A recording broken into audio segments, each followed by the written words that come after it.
the main time our paths crossed was at Air Studios when they came in to listen to the playback of Be Here Now, and were pinned to the back wall by the deafening PA, and Liam singing the entire album this far away from their faces.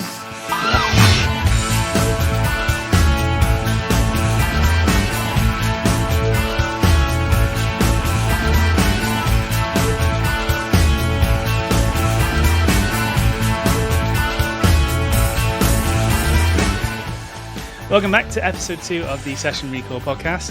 In episode 1, I think we finished off with Nick meeting up with not meeting up with, but starting to work with Owen Morris. And Ash was the first session, which obviously leads on to you working with obviously like Oasis, Morning Glory, Be Here Now. Am I right in thinking that you did 2 albums with Ash and there's one in between? So you did 1977 Free All Angels? I did three albums with Ash. So I also worked on the second album, Nuclear Sounds, which wasn't recorded with Owen, but because they went to Rockfield, they loved the Coach House so much, they decided they'd go back to do Nuclear Sounds there, which is another great album. So they came back, and obviously I was the studio engineer brought in, and that was with Chris Kimsey. So legendary producer, lovely man, Chris Kimsey.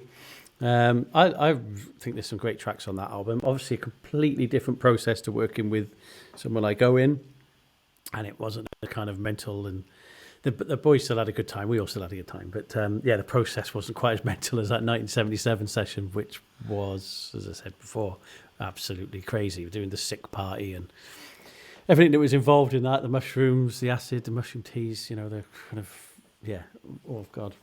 All went on. A lot more civilized, but still good fun because Chris is a lovely man. And it was a great album. And then bits when they went back with Owen and working with other producers as well, little bits on the third album. But I'd also go off and with Ian Lawton, who was their front of house guy and tour manager. We produced some B-sides. We went to a few different studios. So we went to one in Tottenham Court Road. We went to Wessex Studios, which is great to work in Wessex, which is a fantastic studio. And we did a lot of the B-sides there, and that was just me and Ian producing with the band there. So lots of bits for them boys. I'm sure other people are going to ask, but what was the Sick Party? The Sick Party is a secret track on the end of the album, which involves Mark from Ash being sick and then setting off a chain of events of other people being sick. Owen's out there, everyone's off their edge, drunk as it can be, and I'm recording it, but Owen had left the speakers up full in the control room, and I walk in just as Mark's launching a pile of Sick right in front of a U87, and it came out the speaker so loud I just immediately retched. It was just horrific. That was one of the secret tracks. We had another secret track on that album which didn't make it but it was a contender, which was called The Scream, which is where we got, whenever we felt like it or someone was in the other studio, or sometimes just a man walking his dog past the studio, we got them to come in and do a scream. You had to kind of start off with a kind of emotion but in silence, and then eventually build up to a little hum, and then eventually that would be a scream at the top of your voice. And we'd fill all the tracks with these people, like saw all these other bands that were in the other studio coming in, and we'd fill all the tracks, then we'd bounce it down to a stereo and have 22 again, and then we'd keep going. Hundreds and hundreds of tracks of different people screaming, and obviously every time we'd all had a drink or felt like it, we'd go in and do an emotion and a scream, and that was a contender for the secret track at one point. Maybe not as commercial as the Sick Party. Well, no. And am I right in thinking, were Ash the reason why Kingsley... Because Rockfield used to have U47s, didn't they? Like the Valve ones. Yeah. Ash one of the reasons why Kingsley decided to stop looking after, or decided to sell the U47s off? That was... Well, they were one of the reasons. Well, yeah, I suppose Owen stroke Ash. But it wasn't the 47s. It wasn't the 47s we had. What was he get? It was the 67s. Right, okay. That they ended up going from the studio into his front room. Yeah. So you have to go into your... And the SM2s, because the SM2s were really rare. Those 12 mics, the Neumann SM2s. He had some Telefunken ones as well, and all of a sudden they disappeared after those sessions because they'd be outside recording Sick in the rain. It's 12 grand microphones. Yes, they were no longer available. Yeah, because I've definitely done it a couple of times. I've had to walk in and go into like the go through Kingsley's kitchen and pick up either the U67 or the SM2 to use on the session. And ask Yeah. Kingsley, and you go into King's Yeah. like, They just used, yeah. He's like, what do you need yeah, them for? It's like recording Kings. yeah. They're no use in your front room. Yeah, there's some right treasures in his front room there. Yeah, there used to be loads of those SM2s. They're great mics. Yeah. You don't see them stereo mics, so you can change the top capsule and stereo image on it. It's great. We're in the 90s. I'm probably going to avoid talking a little bit about like Oasis, Morning Glory, Britpop stuff, because I think that's been covered quite a bit recently. Were there any sessions that you were involved with? Because I've been involved in a few sessions where they haven't seen the light of day. Are there any sessions you've been involved with in that era that might not have been documented or seen the light of day or released commercially? Yeah, I mean, lots of kind of smaller sessions where bands. I remember, where bands would kind of come down and the record company were kind of developing, or they weren't sure whether they were going to sign them. They would put them in, and then we'd do an album or whatever. And sometimes I'd do it, sometimes other producers, and they would never see the light of day. They were kind of like development stroke trials, and then the band wouldn't get a deal. I remember when Coldplay was signed and then became big, like the label sent down a stream of Coldplay-esque bands, some really great bands, and just to get an album out of them and then see which one they wanted to sign, which was kind of the most Coldplay, or that would have the most success. So there was a stream of those bands, and loads of those albums never saw the light of day. A couple of those bands we crossed paths again, one over in Norfolk, a great band there.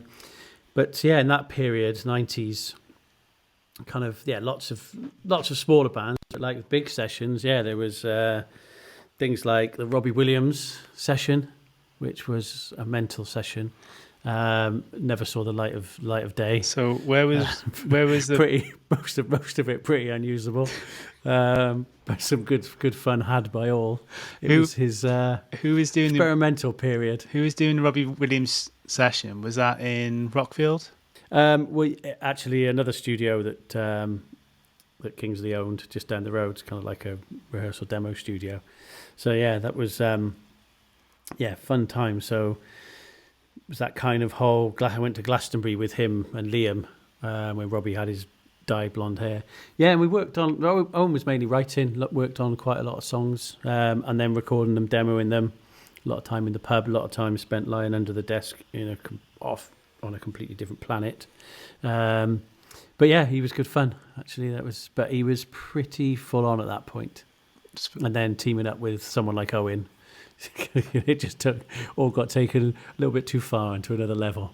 Oh yeah, another one with Owen. We did a version of Urban Hymns, the Verve album, which was without Nick McCabe. So we did a full version. Actually, the album, I think, it wasn't the final batch of songs that ended up on the album. I think some of the songs that we did for that album ended up on Richard's first solo album. And some songs that didn't end up on either album. But amazing version, because Owen kind of would get them playing live, and the arrangements on were a bit more kind of jammy and had more extended kind of outros and kind of lots of layers. And obviously the album they ended up making was a lot more commercial, fantastic songs, and did so well, one of the best-selling albums of all time in the UK. But yeah, we did that version of it, which is a bit more kind of earthy, a bit more druggy, a bit more kind of floaty. I like Owen had done on the previous stuff with them. I thought it was great, but there was no Nick McCabe at that point. And then when Nick rejoined, they decided to re-record the album, which became the version that got released. So yeah, that was another one. I think the odd track from that has come out maybe on some compilations or limited edition stuff, but there's a whole album there that was done with Owen in the Coach House again. Yeah, we know Kingsley obviously he had Rockfield. There was Mono Valley. For a while it was owned by Rockfield, and then Kingsley and Charles kind of broke up the studios. The other place was that Woodlawn, and that was demo studio. Woodside. Woodside. Yeah, they had a studio. So Rockfield had a label as well at that point, and a few of the bands, like I always remember going down, and Novocaine, band from Newport, great band. We're always down there, and I record a couple of their demos, and they were always down there rehearsing and demoing with one of the Rockfield engineers, and my band would go down there and do demos. Kingsley's mates would rehearse down there. Yeah, so there was Mono Valley, kind of Charles's place then, which was originally the rehearsal place for Rockfield. 2 studios at Rockfield and Woodside. In this era then, were there any, what would you say the most interesting bands that you worked with? Who was the most interesting band to work with? I mean, God, the most interesting to record creatively, and well, the most interesting really was the Beta Band. That was another that I mentioned him before. Ian Lawton, who worked with me on the Ash stuff. He'd introduced me to that band, and I loved that band. I listened to the 3 EPs, and then I got to work with them on a few albums after that. Once they came to Rockfield with another producer doing the kind of first album proper, and then I got to do Heroes to Zeros, the third album, I think it was. And talking of albums that never saw the light of day, I actually did an album with them up in the Highlands of Scotland, which never saw the light of day. It's one of the most bizarre records I've ever been involved in, but one of the most amazing times. It was trying to grasp what the record was supposed to be, and I think the label thought we were going up into a mountain to record this masterpiece that was going to become a commercial success for the band. And it soon became clear we were definitely not there to record a commercial success. So we had FX Rentals, or Dream Hire might have been back then. We had them drive to northern Scotland, place Ackle-to-Booey, which is about 26 miles north of Ullapool, so right up there. We had them bring a studio, and the studio was on the side of a mountain, so you couldn't get the van. So then the equipment had to all be carried down this mountain to this cabin of a boat that belonged to John from the band. It was his uncle's, I think. Right. So there was a cabin of a boat. His favourite boat had been transported to the side of a mountain that had no road and direct access. So it was like, I think, an 18-hour drive for this van to come up from London, and then the guy had to, all of us, and it was like minus, I don't know, there was like 6 foot of snow as well. It's like -7. And the studio had to be built in this cabin. Right. And we spent a couple of weeks up there just travelling around with portable DAT players and recording everything we could find, whether it be barrels on a beach or stones or monuments, or just creating all these samples and noises and sounds. And then we take them back to this cabin on the side of a mountain, and I'd play all the tapes, sometimes the same time, sometimes one after another, and they'd all have headphones on getting a feed of that, and they'd play along. Right. And they'd be thinking, right, this is the bit where we start doing that rhythm on the beach, and this is where we'll add a bass line, all with their headphones on, so nobody knew what the other person was going to do. Sometimes we just read books and we recorded that. Sometimes everyone would just get really stoned and just kind of tell stupid stories. Other times we would just try and talk in Japanese, and that was a song, and we'd have to put atmospherics. Crazy. There was no, I have to know what it was. And then I remember the label booked us a big mix room in London and said, really excited to hear the mixes. We booked you the mix room, come down, mix the record. And I'm thinking, what am I going to mix? I got 72 hours of waves, wave sounds. And it was just, to never saw the light of day. But they were the most interesting, just their outlook. I mean, that one album I did with them, their third album, in the quadrangle, we did that. I just loved that approach of we'd have a blank canvas in the studio, and we'd have a production meeting about how we wanted the drums to sound, whether there was going to be 2 drum kits, because they often did 2 drummers, what kind of guitar sounds, what kind of feel we wanted for the song, and then we would set up around that, and they would come out with crazy ideas like it needs to sound like 1,000 slaves dragging a statue across a gravel or whatever, and we'd actually go and find an old plough and we'd drag it across the stones in Rockfield's courtyard. Or I remember once it was like, we need a really kind of weird, tubey, echoey drum sound on this. It's got to sound really kind of weird and a bit muffled. So I didn't mic up the drums. I mic'd up the drum cases, which was all kind of sat around the drums. So I put them near, kind of one near the bass drum, one near the snare, one in kind of stereo position either side of the kit. And so how we worked on album 3, which is the second album proper, if you count the first 3 EPs as the first album, then it was album 3. So we'd have the reason they were kind of so creative and kind of, it was a bit different and exciting, they just worked differently, really. So what we would do is we'd have a production meeting on how we wanted the track to go. So the studio's a blank canvas at this point, whether we do the drums outside, whether we do them in a cupboard, whether we do them in the drum room, in the dead room, whether there be 2 drummers, 3 drummers, what was going to be on there, what kind of samples, what kind of feel it would have. And that would be the production meeting, basically building a picture up of how the track was going to be. And then once that was decided, we'd go about setting up then. And we might have decided that, the drums should be outside, and we'd set up outside, blah, blah, blah. Or they might say the drums need to sound really hollow and like they're kind of muffled. So what I did once, rather than just putting the old tea towels on and put them in a dead room, I put them in the big drum room. And then instead of miking up the drums, I put the drum cases, which were kind of all scattered around the drum kit. I kind of put one in front of the bass drum, one underneath the snare, two either side in like a stereo, and I put the mics inside the drum kit. So that they were kind of in front of the instruments roughly, but they was inside drum kits to try and get that really kind of muffled sound. It was just something unique, really, because they were all about creating their own unique sounds and their own unique samples rather than just using samples. Let's create them. And then I had this idea that I could push the pool table that was in the big drum room there at Rockfield in the quadrangle in front of the drum kit. So literally pushed it right in front of the bass drum. And my idea was that especially the bass drum would shoot up the hole where the whiteboard would come out, and I mic'd up all the pockets with 57s. So I got 6 57s on the pockets, and my idea was that you'd get some kind of flutter echoes and some kind of weird kind of hollow kind of ambient kind of reflections in there. And it worked amazing. So that mixed with the drum mics inside drum cases, and the pool table mic'd up, pushed in front of the kit, these 657s.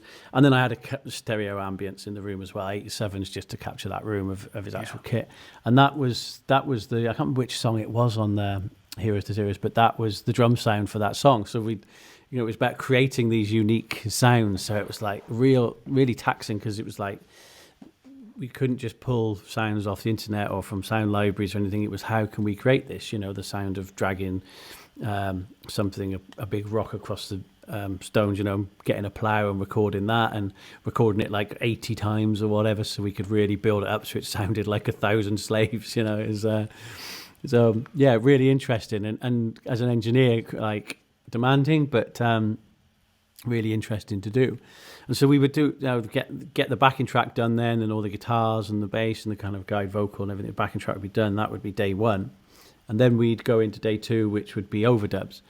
And they had this way of working where they would go off to their own little station. So I guess it's like working nowadays. We work remotely. So someone's in America working on guitars. You're in Ireland, say, doing the bass. I'm doing the mixing, everything, production in Spain or wherever, or in Wales. So it's kind of like that. They'd be off in their own little part of the studio, and they'd have their own workstation, which involved, I think, maybe a little M box or something back in them days, if it was even that then. And they'd have their Akai samplers. They'd have record decks. They'd have cassette decks. They'd have their instruments. So, like Robin would have like his trumpet around, and they all played a lot of instruments. So that they would have all these instruments around, and percussion, and they'd sit and work on the track individually, not really knowing what the other person was doing, apart from stuff that we discussed in the production meeting, which I found amazing, that they're putting parts down, not knowing what the other guy's putting on it. And there'd be samples from old films like they were famous for, and their kind of beats and stuff would come in. So they'd all have the track that we recorded the day before on their computers, and then they'd just be overdubbing to it and layering it in. And then what they would do is bring it into me, which became known as the hub. So I was the central hub in the studio. They'd bring all their parts in, and I'd have to kind of make them work together. And it would kind of be like the first time they were each hearing what they'd done on top of this track. So the buzz was, oh, what has he done? What's John put on this? What are we going to get here? And it's distorted bass coming in, and then extra drum things coming in, and samples of old records. And it's amazing, just making it work, really creative. So I guess kind of like working remotely now, although people tend to know a bit more about what each other's doing. And they'd bring it in, and I'd kind of make it all work, and we'd kind of slot it all in, figure out together what worked and what didn't, maybe redo some bits. And then we'd get the vocals down, Steve would lay loads of harmonies, and we'd work on effects and all that. And then that would be the song recorded after the end of day two. All high five, all have a pint, go down the pub, whatever we did. And then drive across golf courses. And then day three we'd mix it. So we'd spend the day mixing. They'd sit with me for a while. Then they'd go off maybe to the pub or to whatever, and sit in the other room. And then I'd carry on. And they'd come back in the evening. We'd kind of finish the mix off together, really holding on it. And that was it, finished. day 3. So you just created this piece of art from start to finish, the pre-production, the backing track, the overdubs, the mix, and that was it. That song then is then put out of your mind. It's gone, and we break the studio down. It's not like we leave everything set up so we can. Everything had to be different. So the studio would get packed down. It's a blank canvas again. We'd start again, production meeting, and exactly the same method for the next song and build that track. And you're only ever thinking about one song at a time, which is really nice as a producer and engineer. And you're really getting a unique kind of sound. Some people say, but it's nice to have a thread on the album where it's the same drum sound or it's the same guitar sound. But that wasn't them. They were all about treating each song individually as a separate piece of art. But because they had such a unique way of doing things, and individually their personalities always came across on records, I still think that their albums have a thread and like a common theme and sound. They don't sound disjointed. They sound like a body of work because they're so they have these strong personalities and that sound and the way they do things and the grooves that they use, like using the MPC 66% swing, which is a kind of a classic beat band thing, which is still used today, actually. I think I've showed you that.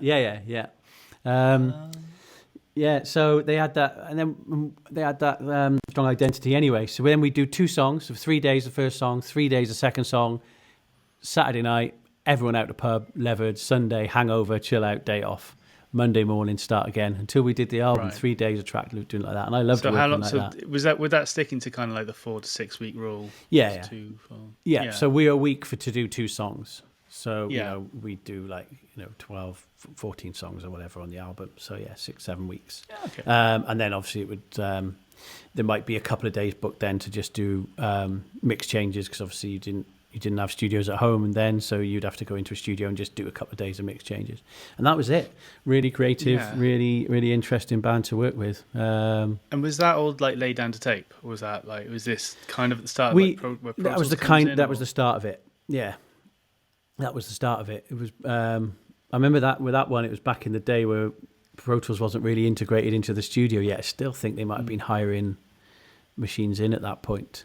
Because I remember I was sat on a tall stool with the keyboard and the screen on top of the tall flight case. It wasn't even on a desk. There was nowhere to put it anywhere else. So I'm sat up high working on this. I think it was a rental rig actually. So very early days of Pro Tools at Rockfield. Yeah. And were you doing anything to tape at that point, or was it just literally? Yeah, we would do stuff to tape, and we'd do some backwards stuff to tape, and we'd do tape phase. So I'd line up the 2 machines, and they wanted the cymbals to phase again with them rather than putting the AMS over it or something like that. We would actually create the tape phase, so I'd get the 2 machines going, and I'd literally slow them down my hands and get the cymbal phase going on the drums or on the vocals, whatever we were putting it on. And I suppose like what worked for that album then was like the structure and stuff, saying right, we're going to do a production meeting, we're going to do the body of the track, do the overdubs, and 2 songs a week.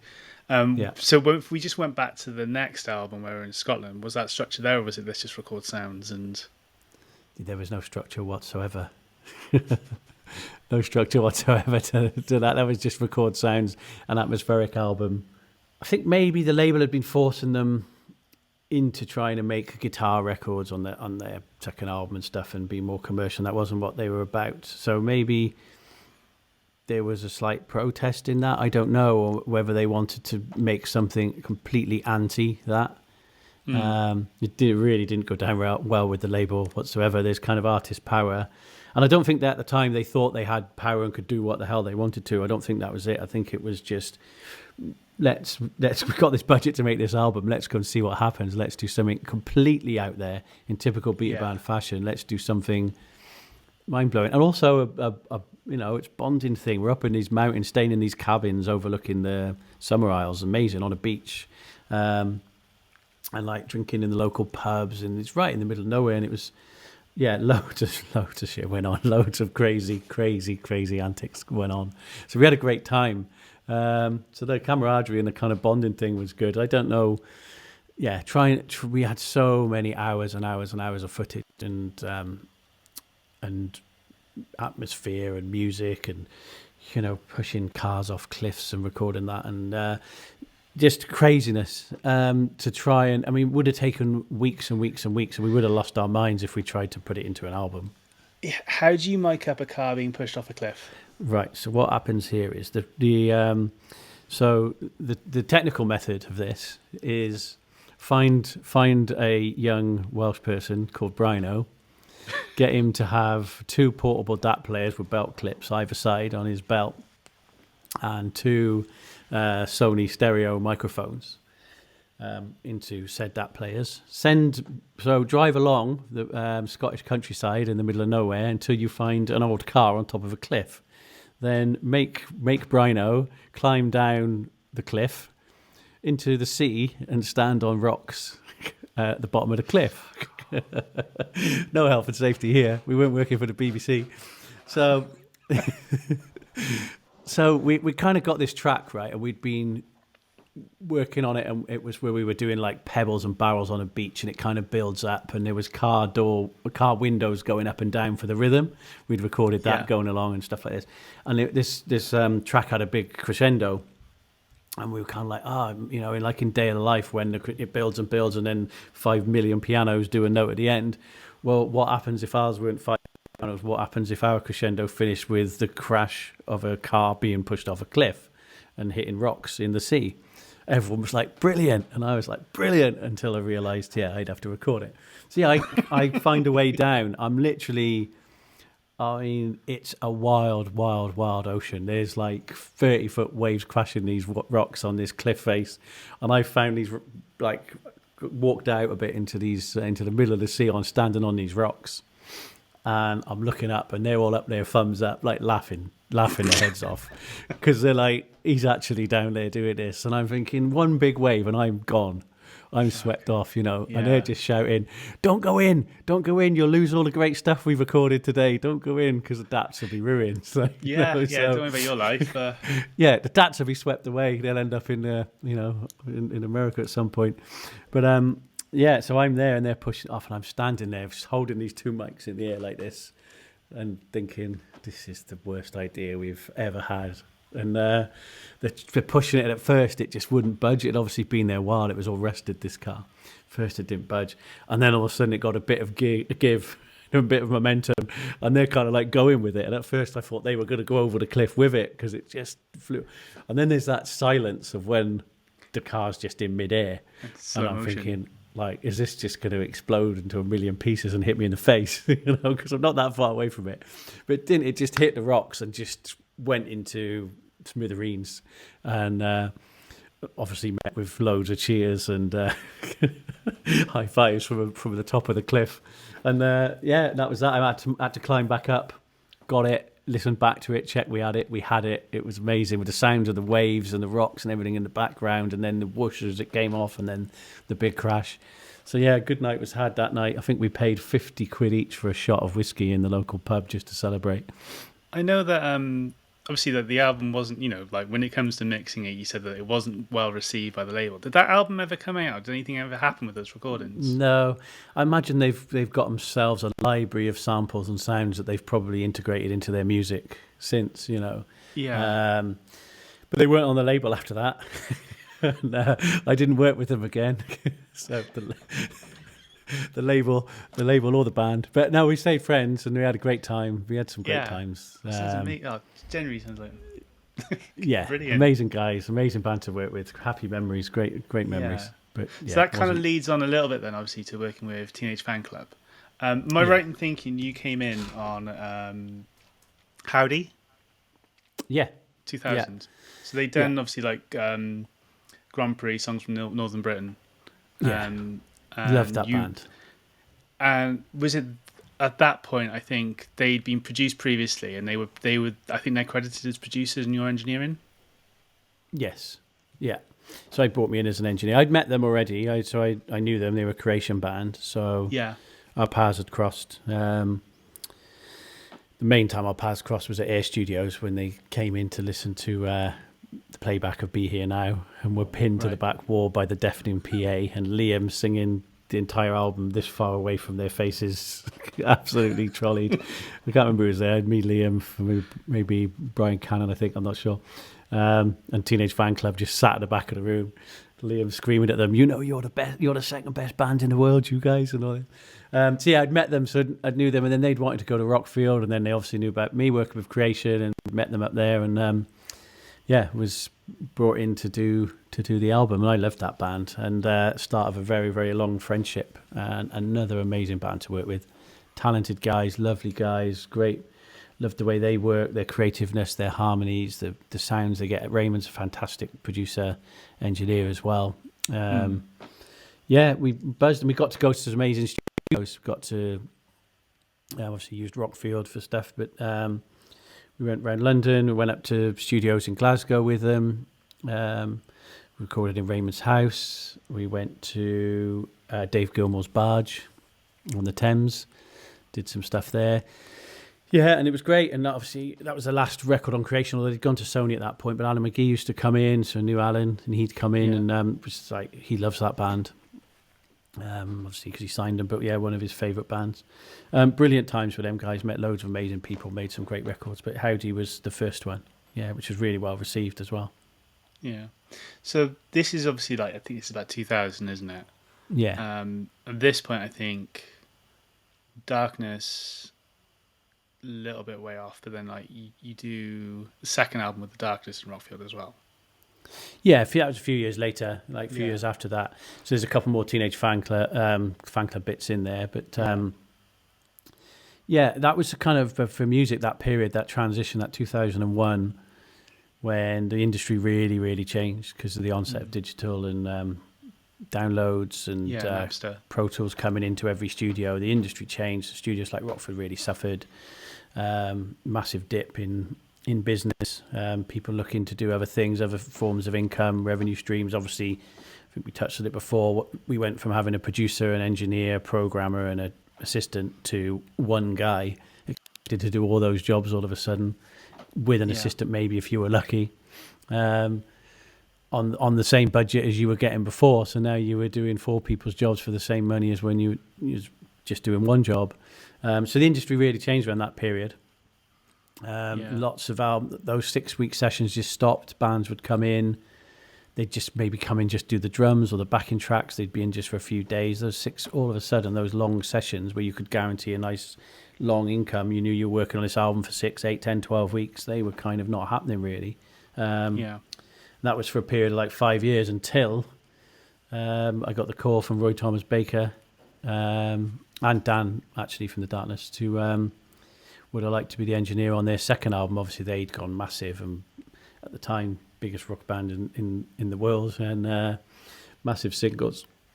And it was time for album 2, which they decided to use Roy. And obviously, it's well known they love Queen, and there's a big Queen influence. Okay, so cool. Thanks very much for watching episode 2. I hope you really like this podcast. What we'd really appreciate is if there's any feedback, if there's any comments or questions you have for us, you can drop us an email at podcast@sessionrecall.com.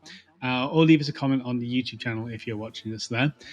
We do have a community that we're opening up shortly for a very, very small subscription per month, which you can access just by heading over to sessionrecall.com, and there'll be some information on the website there for you. The next episode kind of carries on from where we are today, and is covering more about Nick's time in Norfolk and obviously time at Leaders Farm. We've got a few episodes coming up now, but if you have any questions or suggestions for content, please just drop us an email, as I've already said. But thanks again for watching. Give us a like and subscribe, and I'll see you all again in the next podcast.